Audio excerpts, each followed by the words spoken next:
Joining me now for more on this is Victoria's Shadow Police Minister David Southwick. David, thank you for your time. Do Victorians want a race-based justice system, or do they want offenders held accountable, full stop? Well, firstly, great to be with you, Danica. And three words that will solve the crime crisis: consequence, consequence, consequence. And there is none of that here in Victoria. The fact that we're now coming to a situation where we've got to have different courts to look at individuals. I mean, there is no question that we want community to be involved and early intervention programs to help these young offenders from getting to where they're at. But by the time these serious offenders hit the courts, it's far too late. And these are serious offenders, and they've got to be treated like any other serious offender. And they've got to understand that there are strict rules and consequences. The program that was suggested in this particular court was suggesting that they would be relaxed, more casual kinds of approaches. Well, our whole rule of law in Victoria has been casual and relaxed, and that's why we're in the crime crisis that we're in.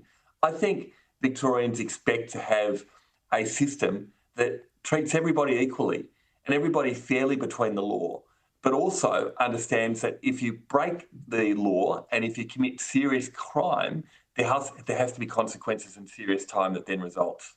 Look, I completely agree with you, and you're right to say it all comes down to consequences, and that is at the very heart of the issue that's going on in Victoria right now, because there hasn't been enough consequences. And take this, for example, I want to ask you about this. There's been some real chaos in Melbourne CBD. 4 teenagers have been charged with 22 serious criminal charges after an alleged stolen BMW sped through the city at high speed before allegedly hitting a woman and terrifying shoppers.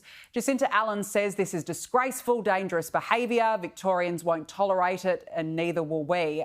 Look, it's the same weak language from her, David, but I've got to say, what sort of a message is the justice system sending right now? Not just to offenders who seem to go to court, get a slap on the wrist, and then the circle of violence continues, but also to victims of crime.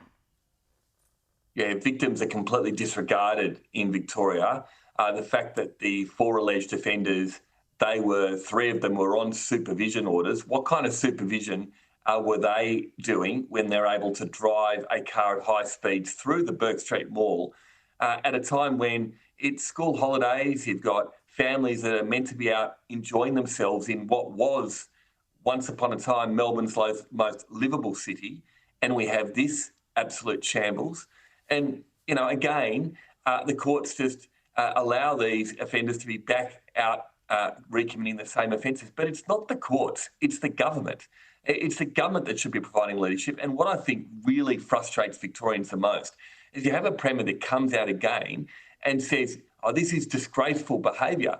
The disgraceful behaviour is you've got a government that's been there for a decade and has allowed this behaviour to happen.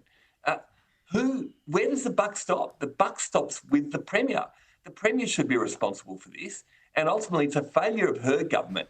It's a system failure. It's a government failure to have this happen on the streets. And we are so lucky that we didn't see fatalities that happen when this occurred in our Bourke Street Mall in one of the busiest times, school holidays. It's a disgrace. It should never happen. And the government literally should be absolutely to blame for this, and the Premier should be out explaining what she's going to do to fix the crime crisis. Look, I couldn't agree with you more. I know we've spoken over the last few days about record crime rates in Victoria, but we're also now seeing carjackings exploding. They're running at 9 a week now. It's a 36% surge in just 1 year. And most concerningly, nobody is spared. There were recent reports of a 91-year-old outside his aged care home. A mum and dad were ambushed with their toddler in the back seat, David. You know, how on earth has Melbourne become a city where you've got pensioners and young families being ambushed in the middle of the day so brazenly? What does it say about these offenders? They're not scared at all. No, you're absolutely right. And we looked at this over a decade, where the escalation has got to a point where, yes, we have had carjackings over that period, but not brazen attacks in the middle of the day where you've got elderly people punched in the face, ripped out of their cars and the cars stolen, cars with kids in the back, toddlers in the back.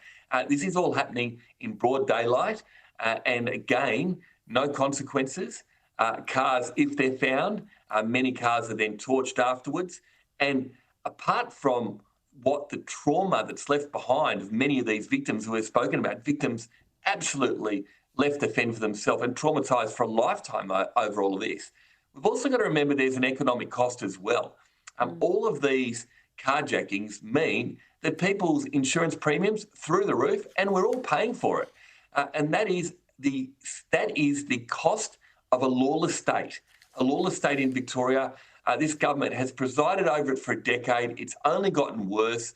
As I've said all along, let's get some consequences. Let's ensure that for those people that commit these serious crimes, that they are held to account. And at the same time, for these young people that are bored, that don't have any opportunity, let's send them to boot camp. Let's put them into residential programs. Let's get them out of a life of crime into a life of opportunity. Well, look, you know, certainly opposition's got some really, really great initiatives on the table. David Southwick, we've got to leave it there. Thanks so much for joining me on the show. Appreciate it.